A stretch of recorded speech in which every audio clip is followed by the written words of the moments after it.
Bismillahirrahmanirrahim. Asmane Allah kang agung ingkang dewa wonten dewa waya karim.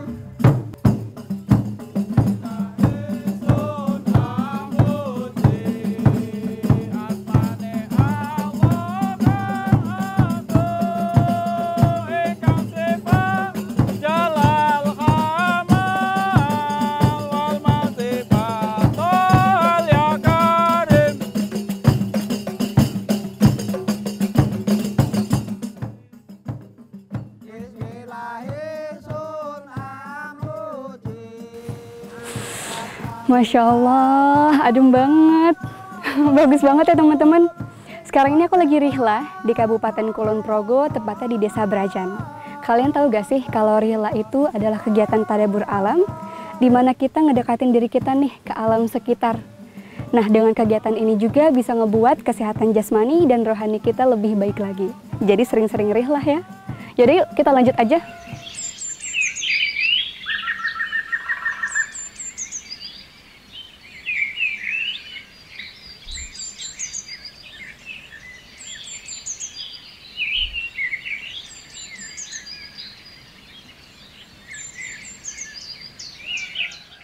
A'udzu billahi minasy syaithanir rajim. Bismillahirrahmanirrahim. Tsumma rji'il basara karratain yanqalib ilaikal basaru khasi'a ينقلب إليك البصر خاسئا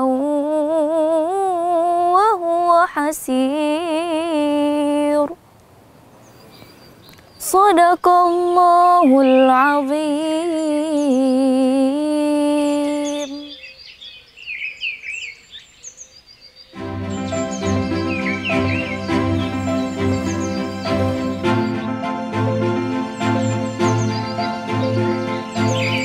Kak Ainun. Kamu dari mana? Lama Aku habis banget jalan-jalan. Kakak dari tadi di sini? Iya, tadi aku habis jalan-jalan di sana. Terus Keren ngapain? banget loh. Terus Lagi ngapain? foto-foto, Oh ngaji-ngaji iya, biasa. aku juga tadi foto-foto terus ketemu warga sana juga. Oh iya. Terus kayak ngobrol-ngobrol kan, dan ternyata mereka lagi ngadain kayak kegiatan gitu. Terus ada tariannya juga. Oh iya. Iya, kita mau jalan-jalan ke sana gak? Boleh tuh. Tarian apa sih? Tarian apa ya, kayaknya Trengganan itu deh pokoknya. Mungkin nanti Oh kita iya. cari tahu ya. Kakak tahu gak sih Trengganan? Kalau nggak salah sih itu perpaduan antara seni ini nggak sih? Dalam kesenian itu ada ininya, ada nilai-nilai keislamannya gitulah. Kalau misalnya Percampuran budaya Islam gitu kali ya. ya kali ya. Sama. Tapi masalahnya tadi juga aku dengar kayak suara sholawatan gitu Kak. Oh iya. Iya. Oh berarti udah bener. Mungkin kayak percampuran seni sama sholawat gitu kali ya. Ya tapi mau nggak kita lihat ke sana? Abis ini kesana yuk. Yuk. Yuk.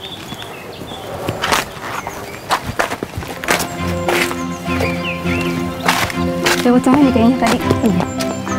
Bagus ya di sana tadi ya? Bagus banget. Kok kamu nggak ngajak aku sih? Langsung foto-foto aja.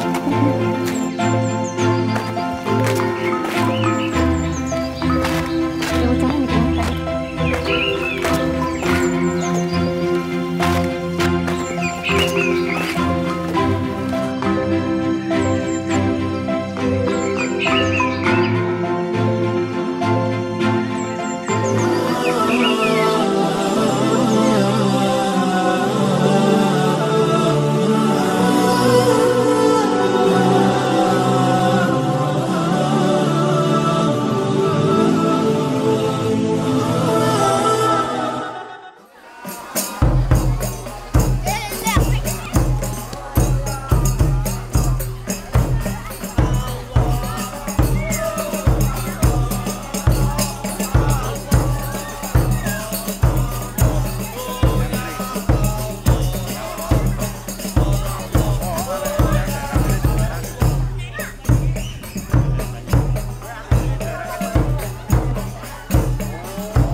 Ini kan namanya selawat Trengganon.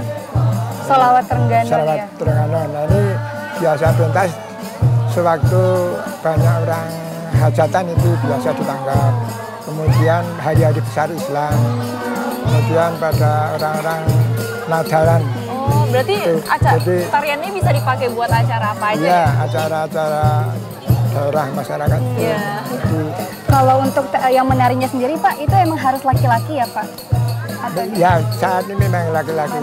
Ini unik banget nih Pak kelihatannya. Soalnya Ya. Pak yang tadi kan pada udah istilahnya udah berumur, kemudian juga ternyata ada sholawat yang kemudian dicampur dengan tarian dan juga sholawatnya itu dicampur sama bahasa Jawa ya tadi Pak ya? Iya.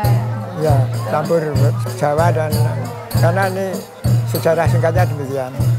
Selawat Trengganon ini asal bukannya dari Magelang. Oh, Magelang. Nah, selawat itu sendiri zaman Nabi itu ada selawat Badar. Oh iya, Maka ada. tadi yang diawali dengan selawat Badar untuk menyematkan dalam peperangan sehingga mendapat kemenangan. Trengganon itu memperlihatkan perjuangan Sultan Trenggono di Demak dulu. Ini kan memperjuangkan agama dengan berbagai perjuangan. Ini supaya bisa berhasil dengan baik, ini disemangati dengan selawat itu. Adapun main dan tari jurus-jurus tadi menggambarkan peperangan dalam mata itu, menghadapi hal yang sulit. Berarti digabungin ya Pak? Dibuktikan dengan main yang jurus begitu. Iya. Kalau yang tadi itu berarti tapak suci itu ya Pak? Ya, Tapak suci atau silat gitu ya? Ya. Silat. ini begitu. Ini kemudian sedikit ada selingan. Selingan tadi adalah hanya untuk penggembira saja. Ya. Tapi intinya adalah selawat itu. Tapi dia tuh termasuk tarian Trengganon juga itu ya Pak? Tadi yang silat-silat itu? Iya, hanya untuk selingan saja. Fokusnya adalah itu selawatnya itu. Asli Trengganon itu asli tidak bercampuran macam-macam. Asli daerah sini? Aslinya dulu dari Selogopan, daerah Magelang, dari pesantren juga. Jadi ini aslinya begitu. Tapi zaman dulu kita banyak tinggal nenek moyang. Nah, kita dibangun Raja Teratur ini sejak 68. Udah lama banget ya Pak? Ya. Sampai sekarang ternyata masih ini juga ya? Masih digunakan juga, masih jadi... Pesertanya ini sudah Yang tua-tua. sudah berumur, iya. Yang umur remaja ini kebanyakan baru ya sekolah atau Kerja keluar di ya? luar enggak pulang. Itu. Tapi justru menjadi keunikan sih Pak sebenarnya, karena yang nari-nari udah pada tua, jadi masih antusias buat menjaga kesenian yang berada di sini. Apalagi kan itu peninggalan leluhur ya ternyata. Aduh, unik banget lah ini. Jadi kalau ada orang Sitanan, ini kan selawat, orang Nadaran selawat. Dimaksudkan apa? Selawat itu kan tujuannya untuk mendapatkan syafaat dari Rasul. Iya. Termasuk baik syafaat dunia maupun akhirat. Ini kan siapa saja yang baca itu dengan main atau dengan kusuk atau dengan apapun kan tidak ada dosanya. Selawat itu tidak wudhu pun mendapat pahala juga. Sehingga mudah untuk dilaksanakan, ibadah tapi mudah untuk dilaksanakan. Kalau tarian-tarian gini tuh diajarkan ke anak-anak kecil nggak Pak? Diajarkan? Diajarkan. Untuk menjaga agar tidak punah itu. Iya benar. Satu-satunya seni budaya Islam kan ini. Termasuk ada selawat maulud tapi dengan duduk, dengan tapi yang dengan tariannya selawat itu. Ya.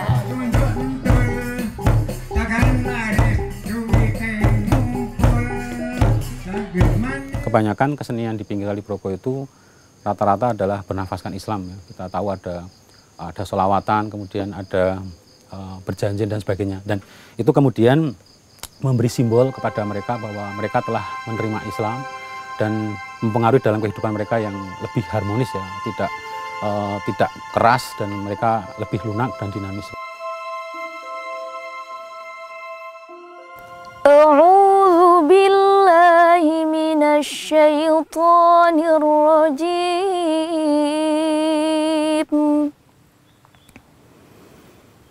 Bismillahirrahmanirrahim.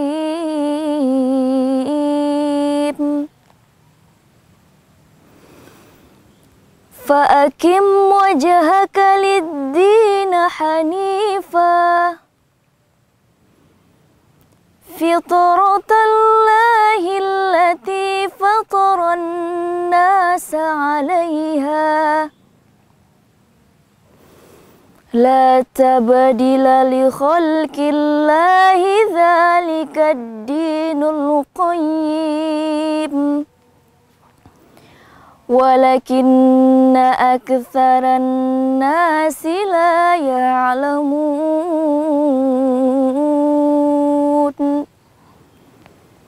صدق الله العظيم.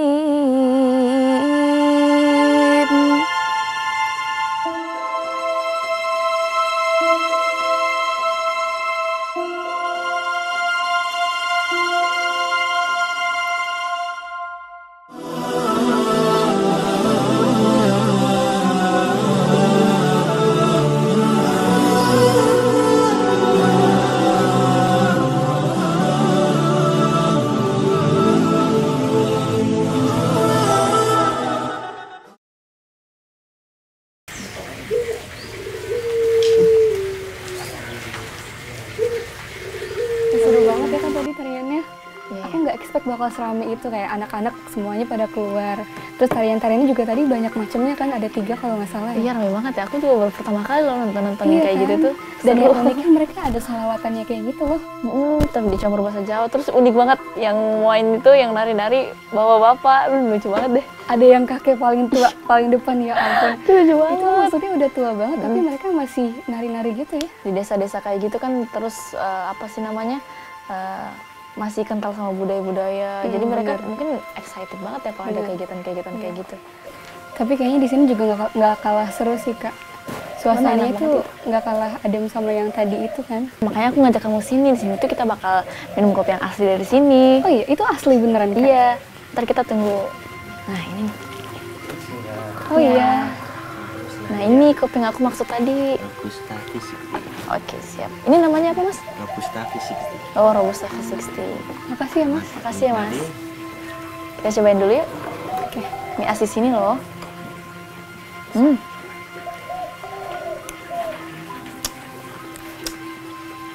Enak banget ya. Dia rasanya kayak khas gitu ya. Ternyata emang bener kopi di sini tuh mantap banget. Enak sih. Enak Kan kan? nanti aku bakal bawa pulang deh Kak. Ntar suruh Masnya bungkusin aja. Tapi di sekitar sini katanya ada masjid juga loh Kak. Masjid yang pertama kali didirikan di sini. Oh iya? Iya, Di itu daerah kayaknya Kulon paling Progo tua. ini? Iya. Oh iya? Masjid paling tua di Kulon Progo kayaknya. Kita bisa nih kesana aja Kak. Ya udah kita habisin dulu ini aja terus ke sana. Aku mau makan dulu Kak.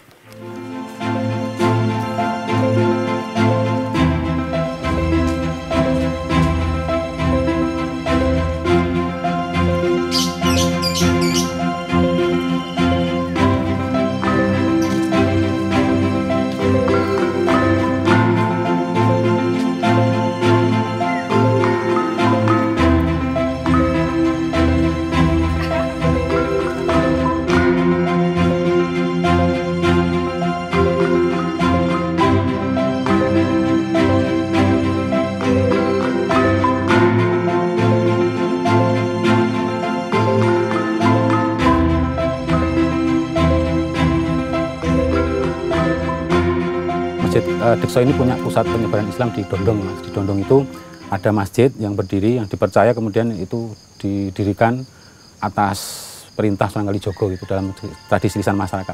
Nah, di belakang masjid itu ada makam yang bernama Kiai Muhtarom. Nah, Kiai Muhtarom ini disebutkan adalah seorang kiai yang kemudian diutus oleh keraton dan kemudian mempunyai jatah tanah untuk palungguhnya atau tanah mutian. Artinya bahwa Masjid Kedondong itu tanah bebas pajak dari Keraton Yogyakarta. Nah, kita tahu bahwa Kiai Muhtarom itu berasal dari Wonokromo, Mas. Nah, kemudian menurunkan banyak para kiai-kiai di daerah situ. Artinya pada waktu itu Masjid Kedondong adalah pusat penyebaran Islam di wilayah Dekso dan sekitarnya.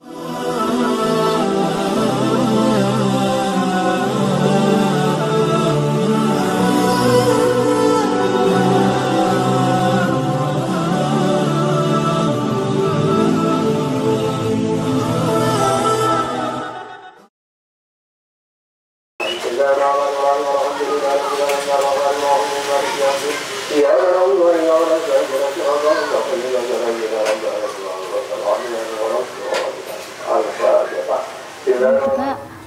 datang jalan-jalan ke sini Pak, kemudian dengar cerita kalau misalnya masjid ini tuh masjid yang pertama kali dibangun ya di daerah sini. Ya, ini masjid paling tua khususnya di wilayah di Kulon Progo ini. Ya. Ini karena ini adalah masjid tua dan ini bukti otentiknya sudah tidak ada. Namun menurut cerita dari orang tua-tua dulu, yaitu nenek moyang kita, yaitu masjid ini bersamaan dengan Masjid Demak yang ada di Raden Patah di Demak. Ini diperkirakan adalah karena ini pada waktu itu Sunan Kalijogo baru mengembara menyebarkan agama Islam dan mau menuju ke Demak.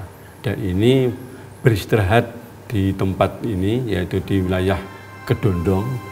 Kemudian Sunan Kalijogo mempunyai inisiatif untuk mendirikan masjid tersebut. Berdirinya itu diperkirakan karena ini ada bersamaan dengan Masjid Demak dan kemungkinan adalah lebih dulu, maka ini diperkirakan adalah tahun 1477. Berarti ini masjid ini tuh lebih tua daripada Masjid Demak. Masjid Demak. Iya. Kalau ini sendiri, ini kitab peninggalan zaman dahulu juga ya Pak? Oh iya. Ini adalah kitab yang kita namanya kitab Gundil. Kitab Gundil itu kan kitab yang atas ya adalah bahasa Arab, kemudian diterjemahkan dengan bahasa Jawa. Mungkin bisa tolong dibacain Pak, ini karena kita kayaknya nggak tahu bacanya kayak gimana. Ya salah satu kalimat adalah misalnya ini. Faslun utawi fasal arkanul imani utawi piro-piro rukune iman. Iku sitatun ono 6. Suciku anjuk mina ngimanaken sira bilahi ing Allah wa malaikatihi lan ngimanaken sira ing malaikate Allah wa kutubihi lan ngimanake pira-pira kitabe Allah wa rusulihi lan ngimanaken pira-pira utusane Allah wal yaumil akhiri lan ngimanaken dina kang akhir wal qadari lan ngimanaken ing pepesthen. Ada seorang petugas agama yang diperintahkan oleh Keraton Kasultanan Yogyakarta, namanya Kiai Muhtarom. Dan di belakang masjid itu sebelah kiri ada makam lagi namanya Cindeamoh yang dipercaya itu menurunkan para kiai-kiai yang ada di Kedu dan Baglen. Artinya pada waktu itu Masjid Dondong kemudian menjadi pusat sholat Jumat pertama kali. Karena dulu sholat Jumat itu bisa dilakukan kalau sudah mencapai 40 orang laki-laki. Artinya dulu banyak desa-desa yang jauh sekitar Dondong itu kemudian melakukan sholat ke Jumat di Dondong. Lalu yang kedua, itu juga ada pusat pengajian tarekat pada waktu itu di Dondong, di Masjid Dondong yang kemudian banyak berkembang dan mempengaruhi warga-warga sekitar. Yang ketiga, adanya pendidikan agama di Dondong. Banyak orang-orang di pinggiran Kali Tinalah, tidak jauh dari Masjid Dondong itu dulu mengaji ke situ.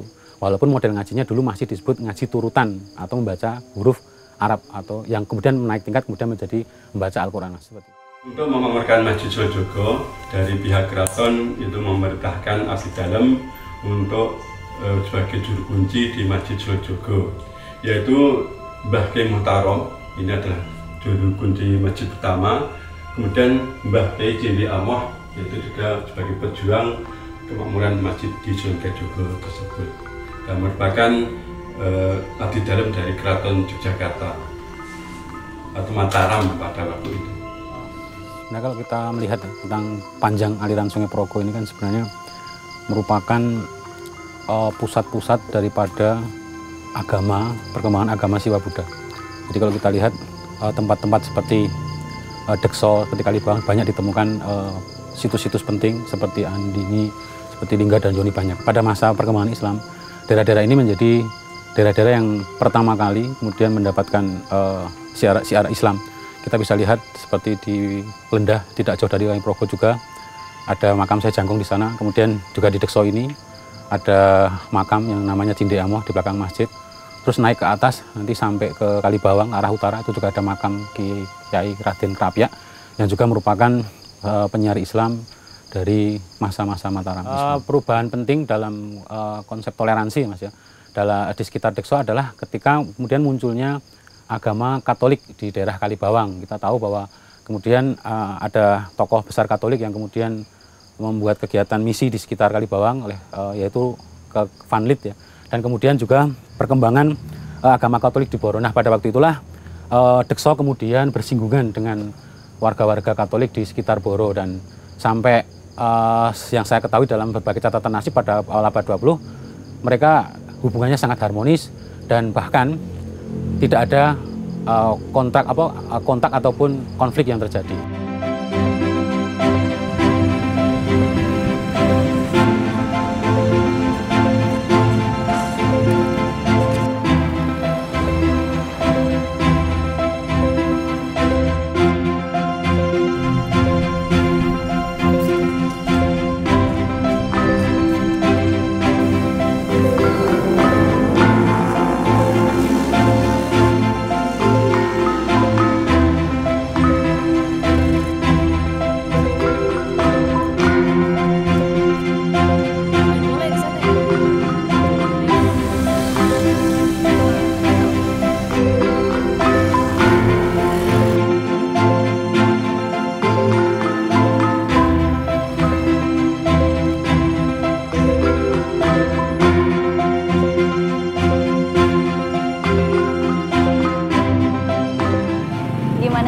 perjalanan rihlah kamu hari ini? Wah, seru banget Kak. Tadi kita jalan-jalan, lihat tarian Trengganon. Kita juga sempat mampir ke Desa Dekso, belajar perkembangan Islam, sejarahnya nih seperti tadi di Masjid Sunan Kalijogo. Dan kita jadi tahu nih ternyata syiar Islam itu masih dilestarikan ya sampai sekarang. Bener banget tuh Naj, apa yang kamu bilang. Jadi kita banyak banget dapat pelajaran hari ini. Betul. Dan apa yang udah kamu jelaskan tadi itu sesuai dengan apa yang tertera di dalam ayat suci Al-Quran.